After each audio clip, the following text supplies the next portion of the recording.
Hello students, this is Shashi and welcome to VNCC। तो जैसा कि हम लोगों ने क्लास 10th के लिए हमने बैच स्टार्ट करा है, बुनियाद बैच। और आज के इस सेशन में हम लोग करने वाले हैं हमारे क्लास 10th की मैथ जो है chapter number 1 real number exercise 1.1 का सॉल्यूशन पार्ट 2 हमारा आज है, जिसमें हम लोग क्वेश्चन नंबर 3 और क्वेश्चन नंबर 4 का सॉल्यूशन करेंगे। जो लोग मेरा पार्ट 1 सेशन को नहीं देखे हैं और जो हमारा इस एक्सरसाइज का इंट्रोडक्शन सेशन को नहीं देखे हैं, उसका लिंक मैं इस वीडियो के डिस्क्रिप्शन में डाल दूंगा, आप जाकर के वहां से भी देख सकते हैं। खैर आइए, आज के इस सेशन को हम एकदम ही आराम से, एकदम ही प्यार से और एकदम ही सहजता के साथ यहीं पर शुरू करते हैं। एकदम ही आराम से हम आज के इस सेशन को शुरू करते हैं। देखिए क्वेश्चन नंबर 3 में क्या बोला जा रहा है। यहाँ पर क्वेश्चन है, an army contingent of 616 members is to march behind an army band of 32 members in a parade. The two groups are to march in the same number of column. What is the maximum number of column in which they can march? Question देखिए क्या बोला जा रहा है। यहाँ पर 2 groups में बटे हुए हैं सभी मेंबर्स। एक है हमारा है बैंड मेंबर्स और एक है आर्मी मेंबर्स। लेट सपोज ये हमारे हैं, ये सभी कॉलम में हमारे बैंड मेंबर्स परेड करने वाले हैं और ये सभी कॉलम में हमारे आर्मी मेंबर्स परेड करने वाले हैं। ये है हमारे बैंड मेंबर्स, बैंड मेंबर्स, और ये हमारे हैं आर्मी मेंबर्स। ठीक है, लेट सपोज ये जो है टोटल नंबर, अगर हम बात कर लें कि ये टोटल नंबर ऑफ कॉलम की, ठीक है, तो देखिए जितना टोटल नंबर ऑफ कॉलम होगा बैंड मेंबर्स का, उतना ही टोटल नंबर ऑफ कॉलम होगा हमारे आर्मी मेंबर्स का। तो लेट सपोज हम यहां पर सपोज क्या कर ले रहे हैं कि total number of column, total number of column, जरा हम कलर को चेंज कर लें, टोटल नंबर ऑफ कॉलम। तो लेट सपोज n कॉलम है, ठीक है। तो देखिए जितने कॉलम में बैंड मेंबर्स मार्च करेंगे उतना ही कॉलम में आर्मी मेंबर्स भी मार्च करेंगे। तो जब इधर जब बैंड मेंबर्स का टोटल कॉलम है n, तो सिमिलरली यहां पर टोटल नंबर ऑफ कॉलम क्या हो जाएगा, total number of column is equal to n ही होगा, ठीक है। अच्छा जी, और हम यहां पर क्या मान ले रहे हैं, देखिए टोटल नंबर ऑफ कॉलम हमने n मान रखा है पहले से ही, और हम ये मान ले रहे हैं कि हर एक कॉलम में, ईच कॉलम में x क्या है, बैंड मेंबर्स हैं। ईच कॉलम में x बैंड मेंबर्स है, और हम ये लेट कर ले रहे हैं कि ईच कॉलम में y आर्मी मेंबर्स हैं, ठीक है। तो यहां से अगर हम बात कर लें total number of band members, वो कितना है, total number of band members वो कितना है, 32 है। देखिए टोटल नंबर ऑफ कॉलम है n एंड ईच कॉलम में बैंड मेंबर है x। तो यहां पर क्या हो जाएगा, n into X is equal to हमारा हो जाएगा 32। n इंटू एक्स हमारा हो जाएगा 32। सिमिलरली अगर हम यहां पर बात कर लें, देखिए टोटल नंबर ऑफ कॉलम है यहां पर n एंड ईच कॉलम में y आर्मी मेंबर्स हैं। तो अगर हम बात कर ले total number of army members, तो कितना होगा, n into y is equal to 616 members है हमारा, सॉरी 616 है ना, 616 मेंबर्स है हमारे आर्मी मेंबर्स, 616 है हमारे आर्मी मेंबर्स। तो यहां पर देखिए n इंटू वाई क्या आ गया, 616 हो गया। हम लोग यहाँ पर एक बात क्या गौर कर रहे हैं, देखिए यहाँ भी n है मल्टीपल में और यहाँ भी n है मल्टीपल में। इट मीन्स क्या, यहाँ हमें क्या करना है, यहाँ पर हमें maximum maximum number of column find करने के लिए हमें क्या करना पड़ेगा, 32 एंड 616 का हमें HCF क्या फाइंड करना पड़ेगा, HCF हमें फाइंड करना पड़ेगा। हमें टोटल कॉलम फाइंड करने के लिए हमें HCF फाइंड आउट करना पड़ेगा। तो इसके लिए अब हम आइए करते हैं इसका सॉल्यूशन। हमें क्या करना है, 32 एंड 616 का हमें HCF फाइंड आउट कर देना है by using Euclid division lemma. ठीक है, तो हम लोग जानते हैं क्या होता है, डिविडेंड इज इक्वल टू होता है product of divisor and quotient plus remainder. यही ना होता है हमारा Euclid division lemma, dividend is equal to product of divisor and quotient plus remainder. तो यहां पर देखिए 32 और 616 में ग्रेटर कौन है, 616 जो है हमारा ग्रेटर है एज कंपेयर टू 32।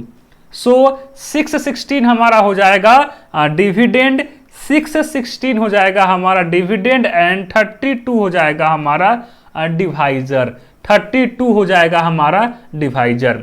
तो हमें यूक्लिड डिवीजन लेमा का यूज करने के लिए क्वेसेंट और रिमाइंडर भी चाहिए। अभी हमारे पास केवल डिविडेंड एंड डिवाइजर है, तो क्वेसेंट और रिमाइंडर कैसे हम फाइंड करेंगे, जब हम 616 में 32 से डिवाइड करेंगे, जब हम 616 में 32 से डिवाइड करेंगे। तो यहां हम क्या करने वाले हैं, 1 टाइम करेंगे, तो ये हो जाएगा हमारा 32। देखिए जब आप इसको डिवाइड करिएगा तो ये हो जाएगा 19 टाइम में ये होगा पूरा, यहाँ बचेगा हमारा कितना 2, यहाँ हो जाएगा हमारा 296 और यहाँ हो जाएगा हमारा 288 और ये हमारा यहाँ पर कट के केवल रिमाइंडर बचेगा 8। ठीक है, तो ये हो जाएगा 32 इंटू 19 प्लस 8। आप यहाँ पर डिवाइड साइड में कर लीजिएगा, ये बच्चों वाली बात है। ठीक है, तो हम लोग यहाँ पर देख रहे हैं कि हमारा रिमाइंडर जो है 0 के इक्वल नहीं आ रहा है। यहाँ पर क्या लिखेंगे, remainder does not equal to 0। So यहाँ पर देखिए स्टेप फर्स्ट में हमारा रिमाइंडर जो है 0 के इक्वल नहीं आया। तो जब हमारा स्टेप फर्स्ट में रिमाइंडर के 0 इक्वल नहीं आया है, तो अब हम स्टेप सेकेंड करेंगे। तो जब हम स्टेप सेकेंड करेंगे, जब हम यहाँ स्टेप सेकेंड करेंगे, तो यहाँ पर दो बातों का ध्यान रखा जाता है। जब हम स्टेप फर्स्ट से जब हम स्टेप सेकेंड पर आएंगे, जब हम स्टेप फर्स्ट से जब हम स्टेप सेकेंड पर जंप करेंगे, तो जो स्टेप फर्स्ट का डिवाइजर है वह अब स्टेप सेकेंड के लिए क्या हो जाएगा, डिविडेंड हो जाएगा, और जो स्टेप फर्स्ट का जो रिमाइंडर है वह अब स्टेप सेकेंड के लिए हमारा डिवाइजर हो जाएगा। ठीक है, जो स्टेप फर्स्ट का डिवाइजर है वह अब स्टेप सेकेंड के लिए डिविडेंड का काम करेगा, और जो स्टेप फर्स्ट का रिमाइंडर है वह हमारा अब स्टेप सेकेंड के लिए डिवाइजर का काम करेगा।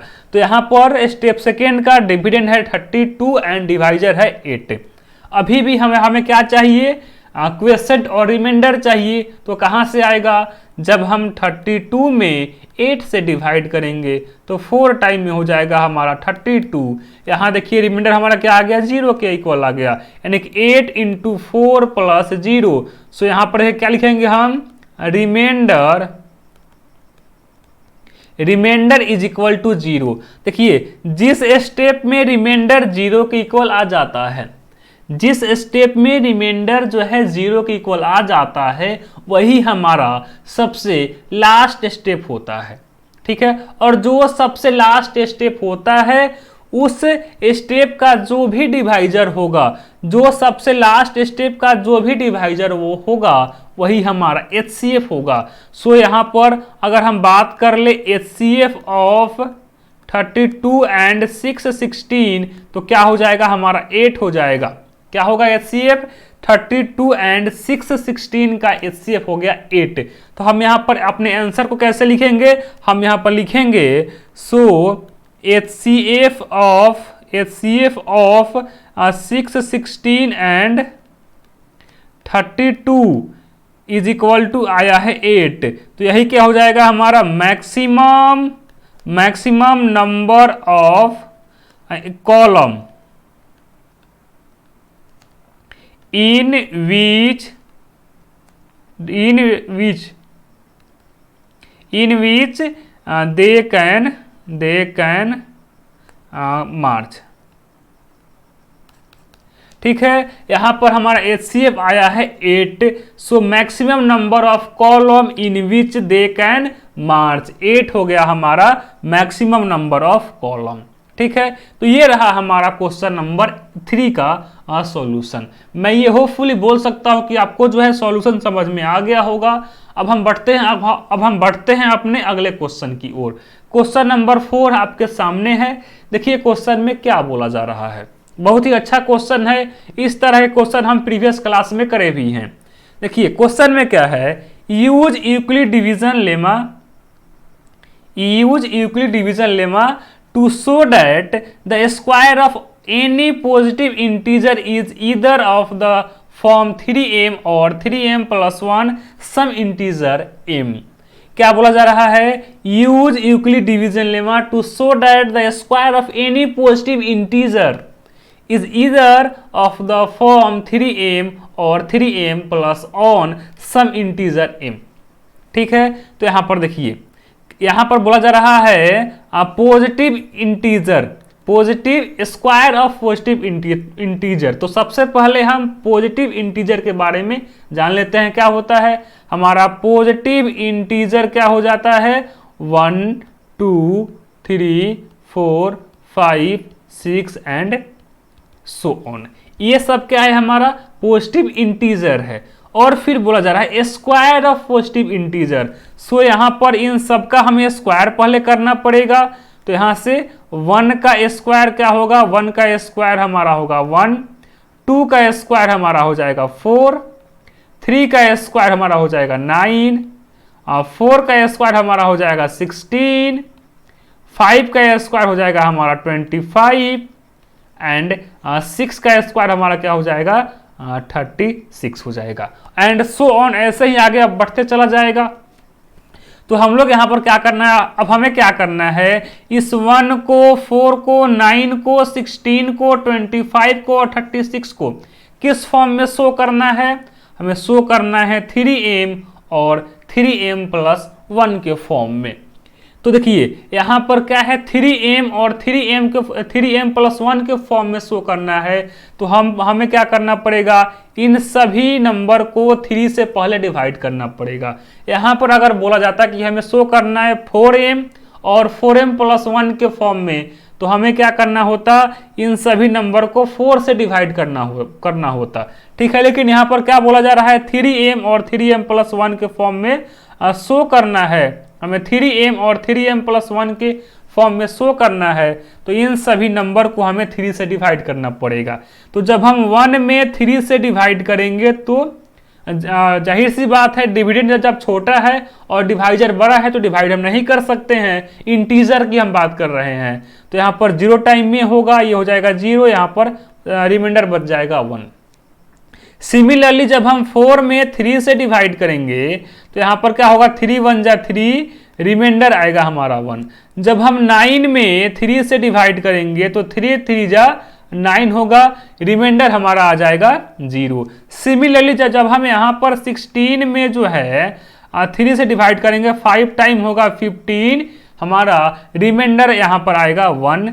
जब हम 25 में 3 से डिवाइड करेंगे तो 8 टाइम में होगा 24, रिमाइंडर आएगा 1।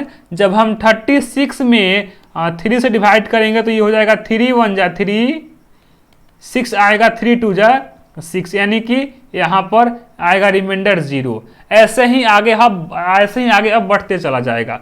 तो हम यहाँ पर जानते हैं क्या होता है, देखिए हमें यूज करना है यूक्लिड डिवीजन लेमा।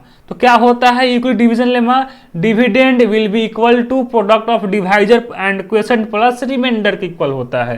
तो यहाँ पर देखिए जरा, आप जरा यहाँ पर देख लीजिए एक बार गौर करके। यहाँ देखिए 1 है, 1 हमारा है डिविडेंड, तो क्या होता है डिविडेंड इज इक्वल टू होता है डिवाइजर, डिवाइजर है 3 इंटू क्वेसेंट, क्वेसेंट है 0 प्लस रिमाइंडर, रिमाइंडर है 1, यहाँ पर हो गया 1। सिमिलरली हम यहाँ पर कर सकते हैं 4 is equal to 3 into 1 plus 1 and 9 is equal to क्या होगा 3 इंटू 3 प्लस 0। सिमिलरली हम ऐसे ही इन सबको कर सकते हैं। यहाँ पर हम कर देते हैं 20 क्या है 16, 16 इज इक्वल टू क्या हो जाएगा 3 इंटू 5 प्लस 1। यहाँ से हम कर सकते हैं अब 25 is equal to 3 into 8 plus 1। Similarly हम 36 को भी ऐसे ही कर सकते हैं। ठीक है, तो यहाँ देखिए, यहाँ हम क्या 1 को, इस 1 को हम इस फॉर्म में भी लिख सकते हैं क्या 3 into q, 3 into m plus 1 where m is equal to 0।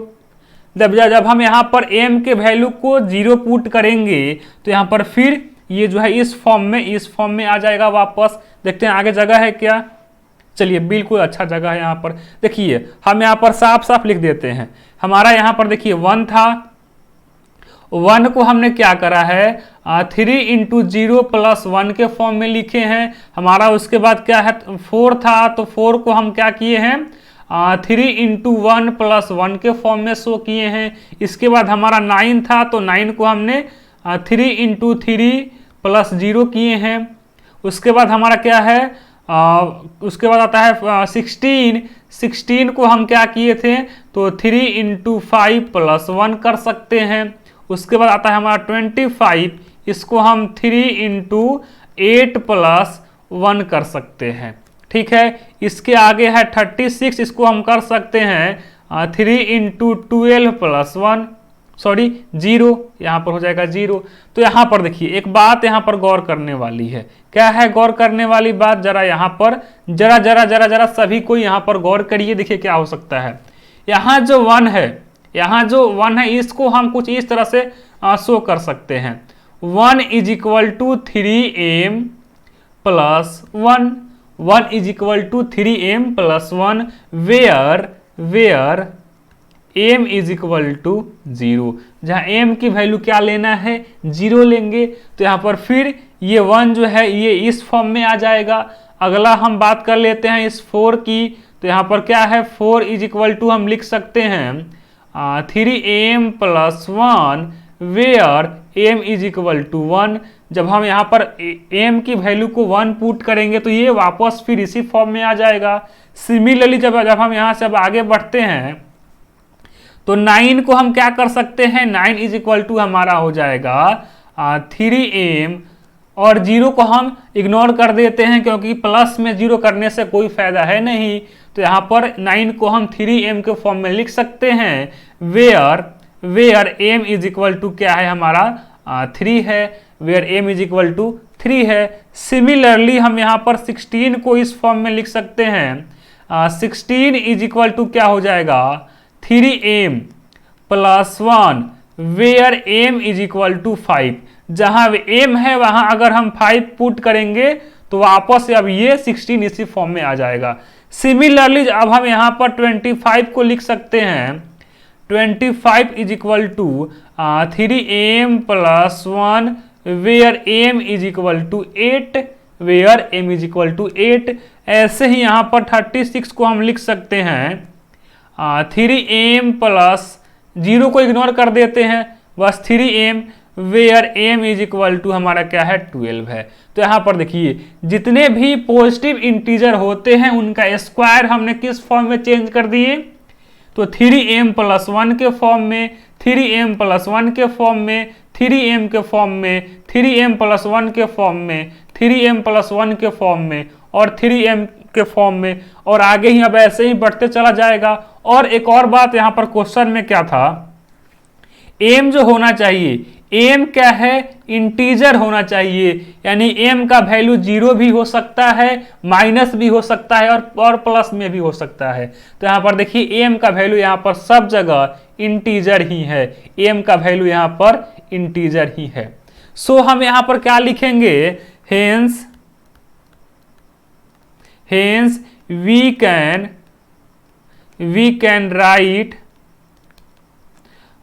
can write all positive integer in of the form